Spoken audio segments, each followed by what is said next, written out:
Hello friends, welcome to my YouTube channel Sujit Kumar Stambh classes को। आज फिर से हम नेक्स्ट वीडियो लेकर के आ गए हैं। आप जानते हैं कि प्रतिदिन 9 बजे क्लास चलती है ना। इसलिए क्लास में जरूर आए, सभी दोस्तों को जरूर जोड़ें। 9 बजे प्रतिदिन रात की क्लास चलती है, ठीक है ना। तो हम सिविक्स का पहला चैप्टर लगभग 4 क्लास करवाए थे। फर्स्ट चैप्टर का ही 4 क्लास करवाए हैं, जिसमें ऑब्जेक्टिव सब्जेक्टिव दोनों क्लास चली है। तो आज जो है से अब हम करवाएंगे हिस्ट्री का, ठीक है। बाकी का क्वेश्चन जो है बचा है लोकतंत्र में सत्ता की सरदारी का, और दूसरा चैप्टर जो है लोकतंत्र में सत्ता की सरदारी कार्य प्रणाली, उसमें क्वेश्चन राइज हो जाएगी, ठीक है ना। क्वेश्चन पूछ लेंगे, उसमें हम करवा देंगे, ठीक है ना, सब्जेक्टिव बाकी, ठीक है। तो अब देखिएगा, अब जो क्वेश्चन होगा वो हिस्ट्री का, जो कि हिस्ट्री का भी जो भी क्वेश्चन है इंपॉर्टेंट है वो सब्जेक्टिव होगा। बाकी ऑब्जेक्टिव जितना भी क्वेश्चन है वो मैं सब करवा दूंगा, ठीक है ना। सबसे पहले मैं आपका ऑब्जेक्टिव में एनसीईआरटी सॉल्यूशन करवाऊंगा, उसके बाद फिर हम क्वेश्चन लेकर के आएंगे और फिर अदर ऑब्जेक्टिव भी। एनसीईआरटी सॉल्यूशन करवाने के बाद तुरंत जस्ट हम लेकर आएंगे क्वेश्चन, जिसमें आपको मिलेगा कि बिहार बोर्ड में कौन कौन सी क्वेश्चन पूछी गई है।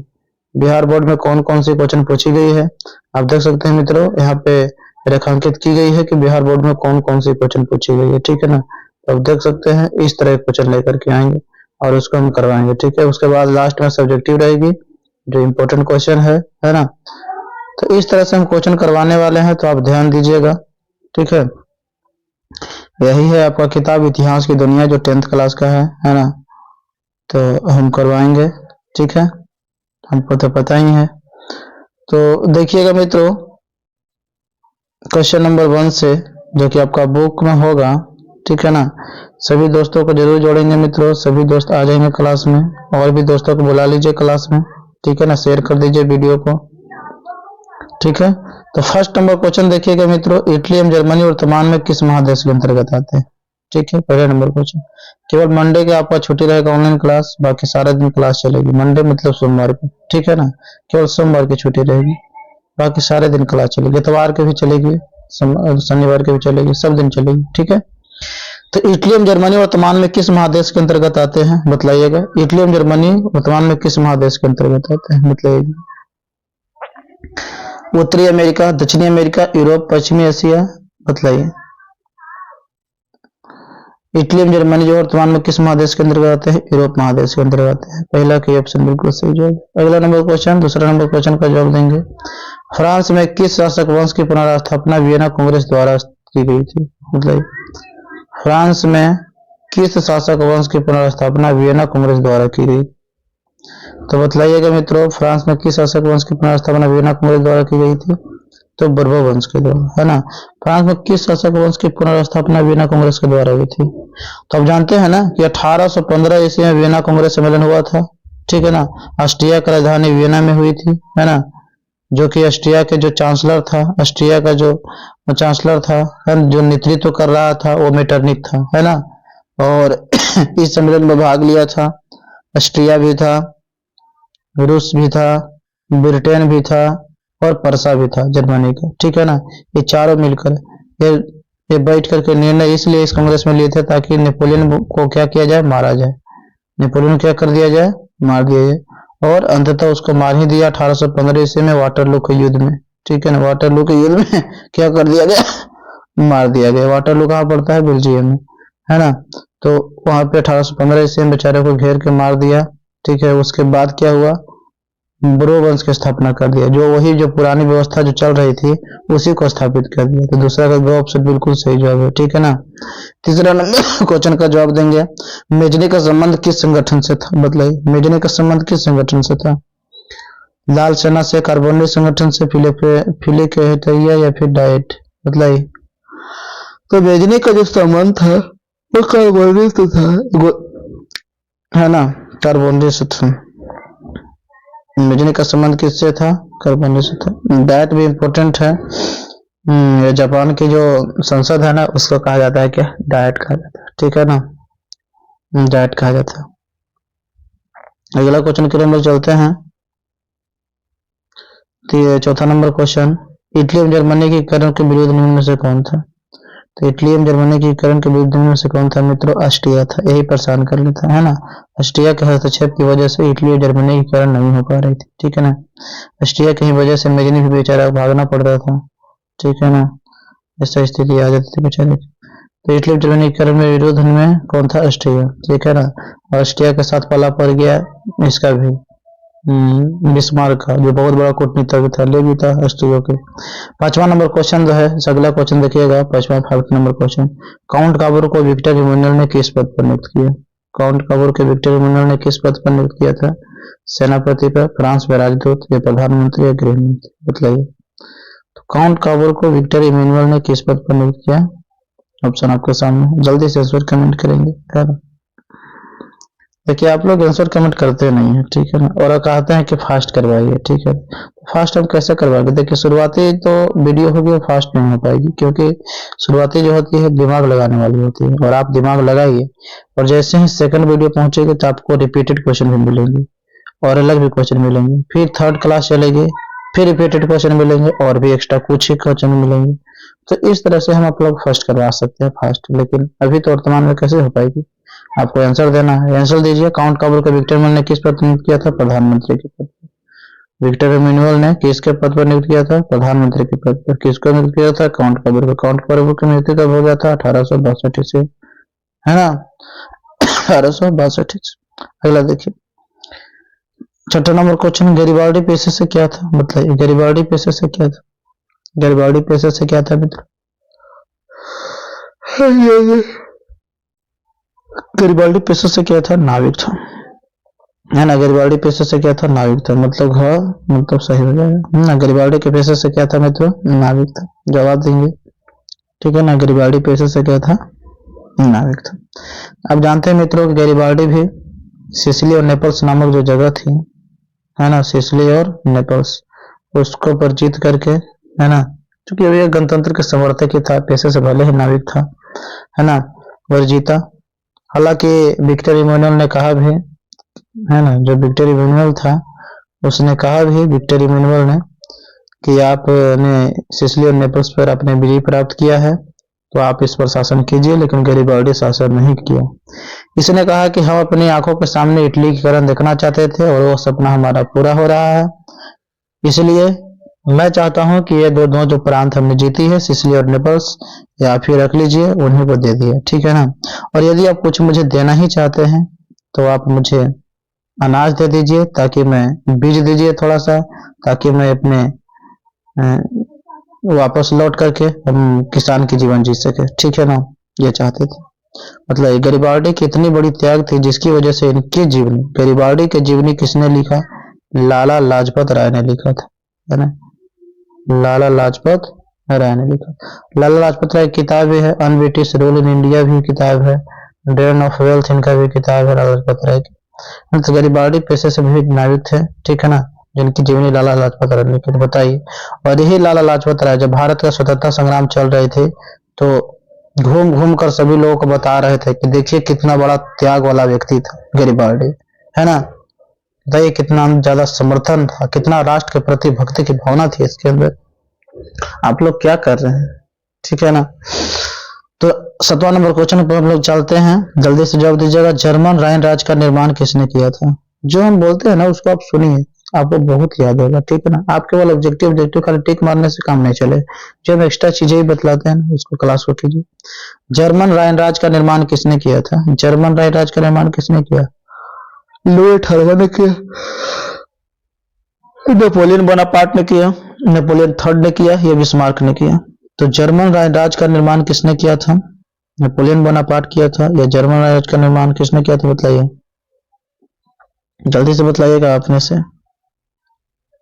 देखिए जर्मन राज्य का निर्माण जो किया था नेपोलियन बोनापार्ट ने किया था, ठीक है। तो जर्मन राज्य का निर्माण किसने किया? Napoleon Bonaparte. तो 7वां का ख ऑप्शन बिल्कुल सही जवाब, ठीक है।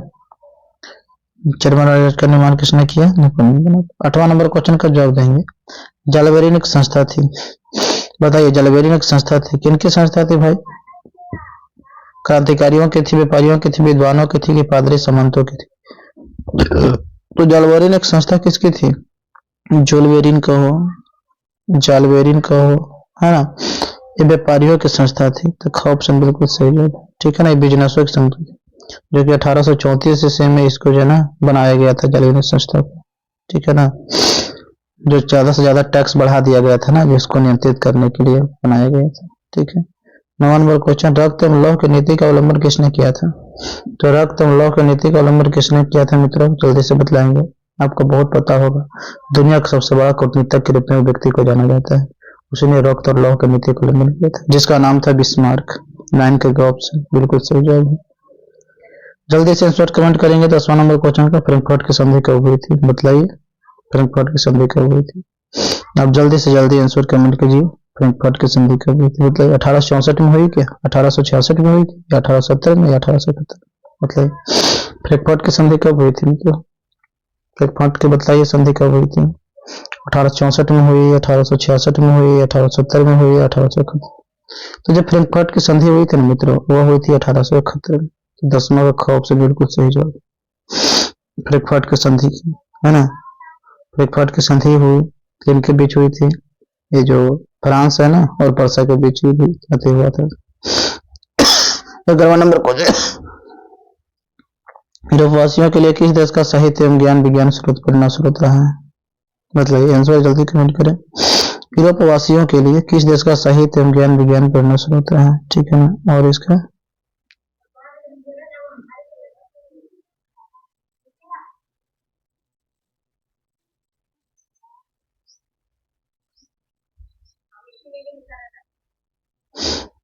देखिए क्वेश्चन, यूरोपवासियों के लिए किस देश का साहित्य एवं ज्ञान विज्ञान पढ़ना स्रोत रहा है? तो किसका रहा है? यूनान का रहा है। ठीक है, तो 11वां का ख ऑप्शन बिल्कुल सही जवाब है। 12वां नंबर क्वेश्चन, ठीक है, 12वां नंबर क्वेश्चन, 1829 ईस्वी के एड्रियानोपल की संधि किस देश के साथ हुई? 1829 ईस्वी के एड्रियानोपल की संधि किस देश के साथ हुई थी? तुर्की के साथ हुआ था, ईरान के साथ, हंगरी के साथ, पोलैंड के साथ? तो 1829 ईस्वी के एड्रियानोपल की संधि किस देश के साथ हुई? तुर्की के साथ हुई थी। ठीक है ना, याद रखिएगा, सब क्वेश्चन बहुत इंपॉर्टेंट होती है ना। अगला नंबर क्वेश्चन देखिएगा, निम्नलिखित में से रिक्त स्थानों को भरें। सेडोन डॉट डॉट है ना, तो युद्ध में ही एक महाशक्ति के पतन पर दूसरी यूरोपीय महाशक्ति जर्मनी का जन्म हुआ था। तो निम्नलिखित में से रिक्त स्थानों को भरना है। तो किसके युद्ध में एक महाशक्ति के पतन पर दूसरी यूरोपीय महाशक्ति जर्मनी का उदय हुआ? सेडोन के युद्ध में। और सेडोन के युद्ध कब हुआ था बताइए, जल्दी से आंसर कमेंट कीजिए। सेडोन का युद्ध कब हुआ था? 1870 ईस्वी में था। आप लिख के बताइए, सेडोन का युद्ध किसके किसके बीच हुआ था? तो परसा और किसके साथ हुआ था? फ्रांस के साथ हुआ था। ठीक है, ठीक है, ठीक है, ठीक है, बिल्कुल सही जवाब। परसा और फ्रांस के बीच सेडोन का युद्ध हुआ 1870 ईस्वी में हुआ था। ठीक है ना, 1870 में।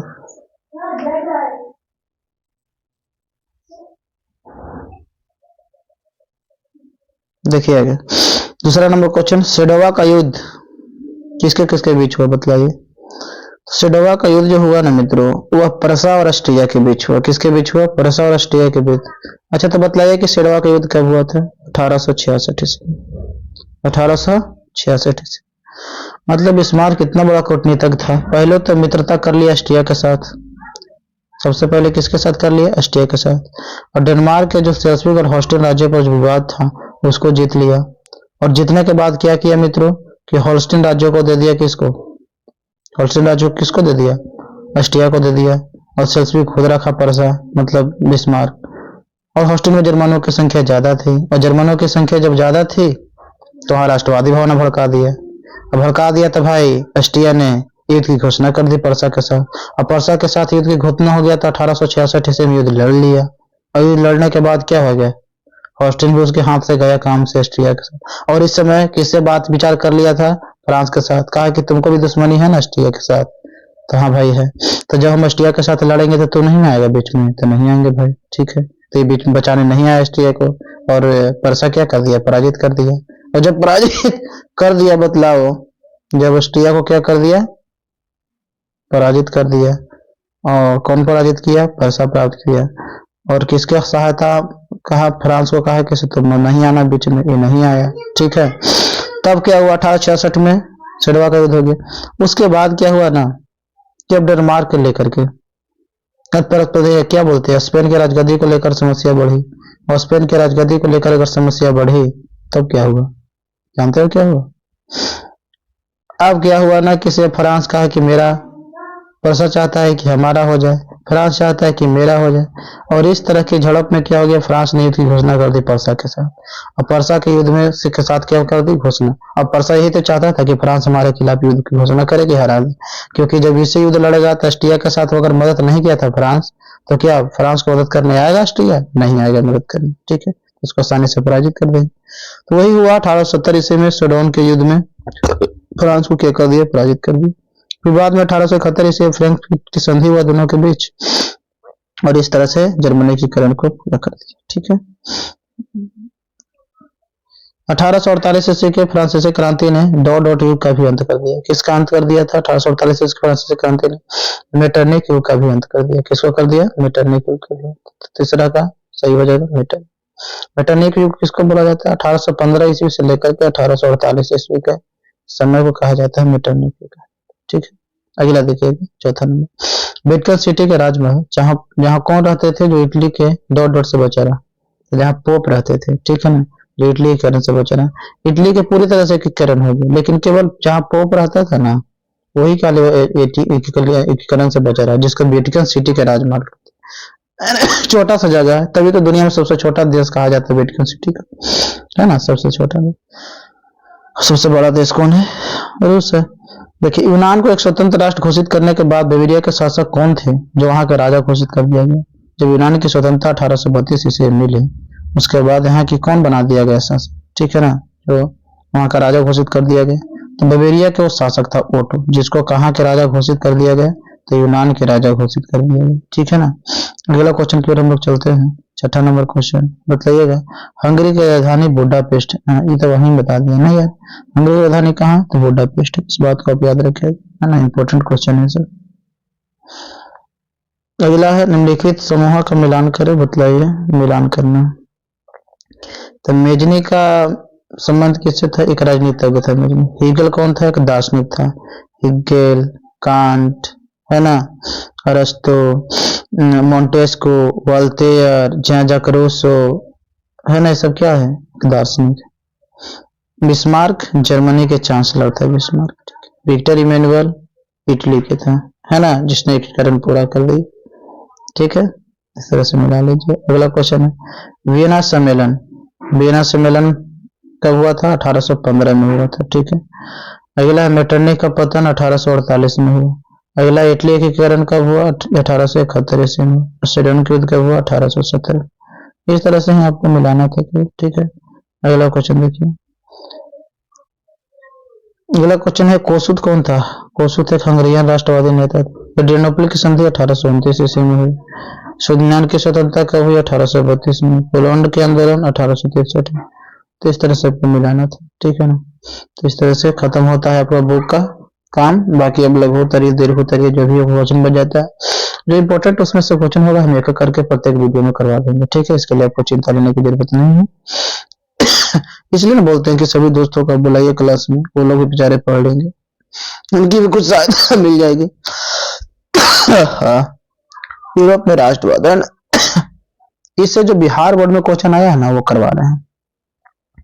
जो बिहार बोर्ड में क्वेश्चन पूछा है वही क्वेश्चन करवा रहे हैं, ठीक है ना। जो भी बिहार बोर्ड में देख लेना भाई, लास्ट में लिखा हो कब कब क्वेश्चन पूछा है। 1871 में कौन सी संधि हुई थी? बतलाइए, जल्दी से आंसर कमेंट कीजिए। यहाँ तो आपको आंसर भी नहीं दिया हुआ है, आप जल्दी से आंसर कमेंट कीजिए तो, है ना। कि बुक का किताब, उन्होंने बुक की किताब बोल रहे हैं, मतलब किताब अर्थात बुक का क्वेश्चन बनाने के बाद अब तो हमको लगता है कि बना दीजिए, काफी क्वेश्चन है। 1871 में कौन सी संधि हुई थी? बतलाइए। तो 1871 में क्या हुआ था? फ्रैंकफर्ट की संधि, पहला की ऑप्शन। दूसरा नंबर क्वेश्चन का जल्दी से जवाब दें, फटाफट क्वेश्चन नंबर टाइप करें और साथ में आंसर टाइप करें, ठीक है। 1830 ईस्वी क्रांति के बाद फ्रांस में किस प्रकार का शासन स्थापित हुआ? संघीय शासन व्यवस्था, संवैधानिक राजतंत्र, या फिर गणराज्य, या फिर अधिनायक? बताइए, इसका सही जवाब दीजिएगा मित्रों। क्या होगा सही जवाब? जल्दी से जवाब दें, ठीक है।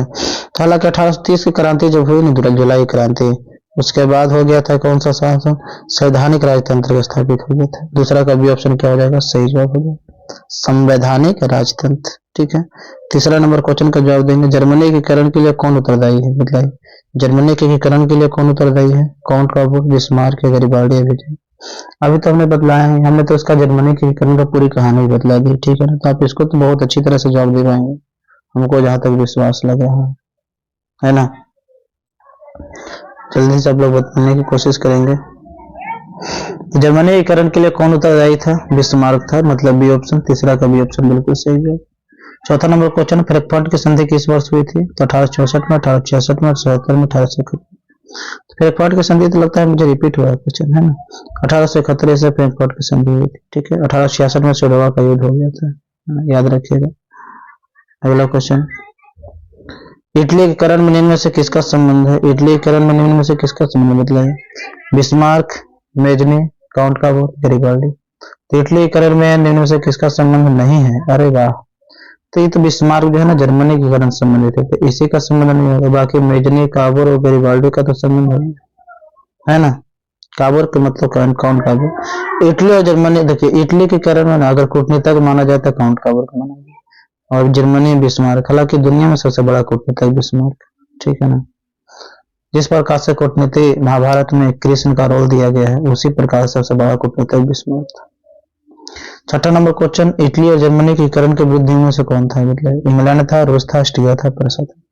तो इटली और जर्मनी के एकीकरण के विरुद्ध निम्न में से कौन सा था? बताइए।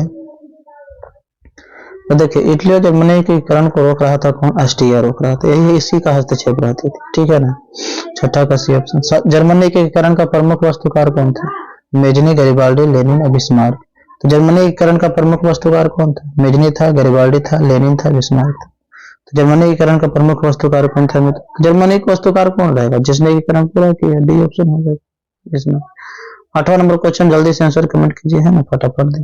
फ्रैंकफर्ट के संधि पर हस्ताक्षर कब हुई थी? मतलब फ्रैंकफर्ट के संधि पर हस्ताक्षर कब हुआ? 1871 में, 72 में, 1864 में, 63 में।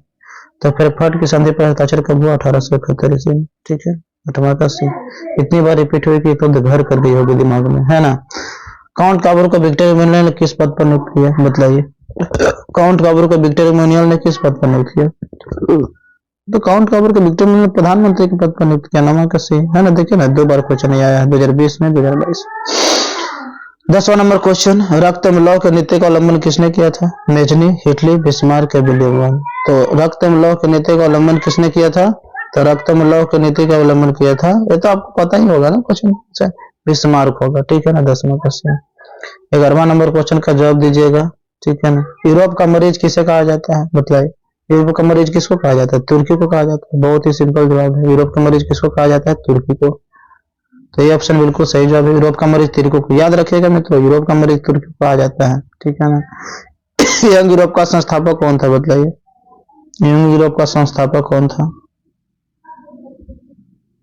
ठीक है, यंग यूरोप का संस्थापक कौन था? मेजनी था, गैरिबाल्डी था, मुसोलिनी, विक्टर इमैनुअल। तो यंग यूरोप के संस्थापक कौन था मित्रों? ये मेजनी था। 1834 ईस्वी में बनाया था यंग यूरोप नामक संस्था। ठीक है, और 1831 ईस्वी में बनाया था यंग इटली नामक संस्था। यंग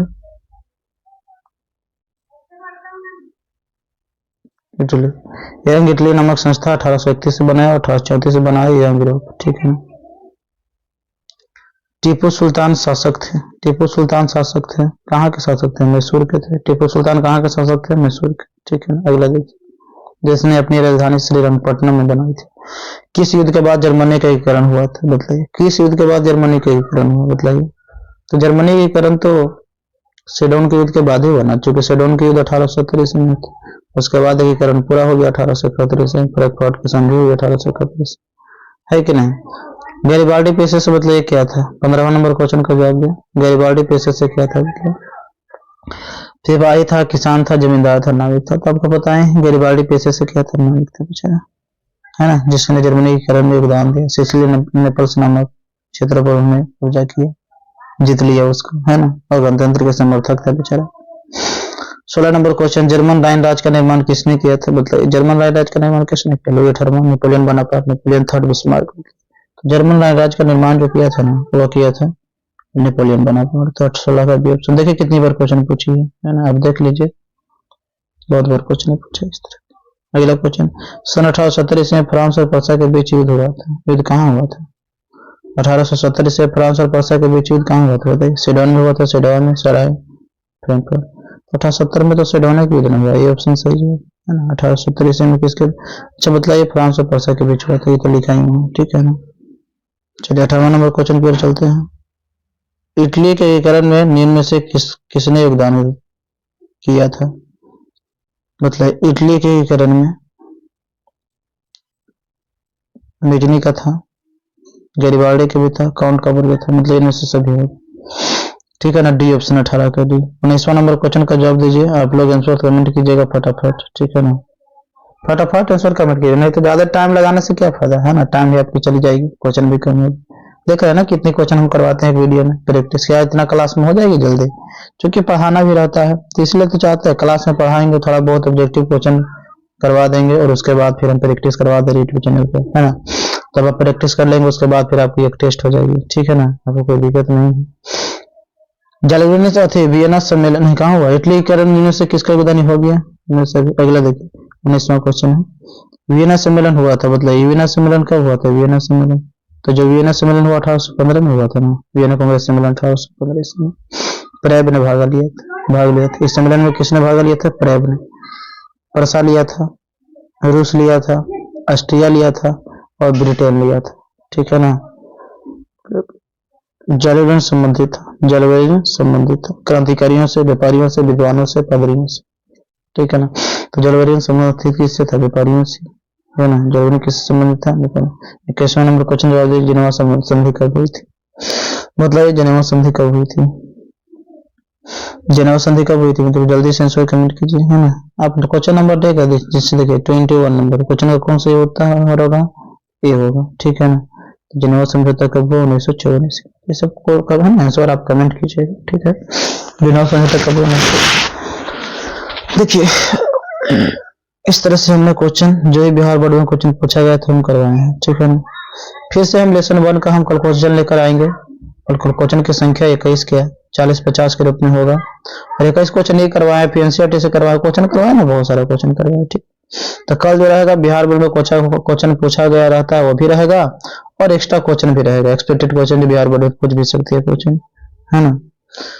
तो 1848 ईस्वी के फ्रांसीसी क्रांति के कारण क्या थे? ये आपका सब्जेक्टिव क्वेश्चन है। 1848 ईस्वी के फ्रांसीसी क्रांति के कारण क्या थे? मतलब तो देखिए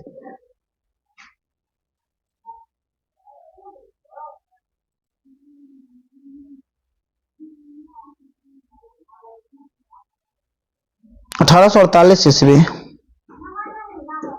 जो क्वेश्चन नंबर 1 है, जो सब्जेक्टिव क्वेश्चन करवा रहे हैं, वो क्वेश्चन है 1848 ईस्वी के फ्रांसीसी क्रांति के कारण क्या थे। तो आप बेहतरीन तरीके से देखिए किस तरह से लिखी गई है। 1848 ईस्वी की फ्रांसीसी क्रांति के क्या कारण थे? लुई फिलिप एक उदारवादी शासक था। क्या था? लुई फिलिप एक उदारवादी शासक था, किंतु ना वह बहुत ही महत्वाकांक्षी था। उदारवादी शासक तो था, लेकिन वह क्या था? बहुत ही महत्वाकांक्षी था, जिसने 1840 ईस्वी में गीजो को फ्रांस के प्रधानमंत्री नियुक्ति कर दिया। यहू बकलोल एकदम कट्टर प्रतिक्रियावादी था, एकदम कट्टर प्रतिक्रियावादी का मतलब होता है तुमने कुछ बोल दिया ना, तुरंत प्रतिक्रिया में इधर से कुछ ना कुछ कर देगा, है ना। इसके खिलाफ आप बोल नहीं सकते हैं। इसके शासनकाल में कोई भी सुधारात्मक कार्य हुआ ही नहीं रे, बतलाओ, इसके कार्यकाल में कोई भी सुधारात्मक कार्य नहीं हुआ।